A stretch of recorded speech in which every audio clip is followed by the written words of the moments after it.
আম চাটনি বানিয়ে নেওয়ার জন্য 4টি আম পানি দিয়ে ভালো করে ক্লিন করে নিয়েছি। এখন আমের খোসাগুলোকে ছিলে ছোট করে কেটে নিব। কেটে নেওয়ার পরে এখন আমি হাঁড়ির মধ্যে দিয়ে দিলাম। এখানে আমি ঝাল ইউজ করব না, শুধু ফ্লেভারের জন্য 10টি গোলমরিচ আর 2টি এলাচ গুঁড়ো করে দিয়ে দিব। দিয়ে দিলাম স্বাদ অনুযায়ী চিনি। আপনারা আপনাদের স্বাদ অনুযায়ী চিনিটা দিয়ে নেবেন। 3 কাপ চিনি আমি দিয়ে দিলাম। আর এখানে টক মিষ্টির ব্যালেন্সটা ধরে রাখার জন্য একটু লবণ দিয়ে দিলাম। তো ভালোভাবে নেড়েচেড়ে মিশিয়ে নিব যতক্ষণ পর্যন্ত চিনিটা গলে পানি চলে না আসবে ততক্ষণ পর্যন্ত। আর এই চিনির গলানো পানি দিয়ে আম চাটনিটা বানিয়ে নিব। তো আরও একটু নেড়েচেড়ে মিশিয়ে নিতে হবে। এখন আমি চুলায় বসিয়ে দিয়েছি।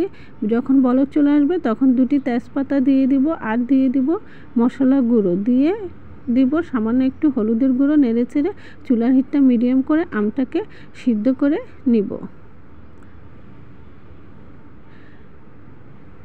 আমটা ভালোভাবে সিদ্ধ হয়ে গিয়েছে। এখন আমি অনবরত নেড়েচেড়ে আমটাকে গলিয়ে নিব।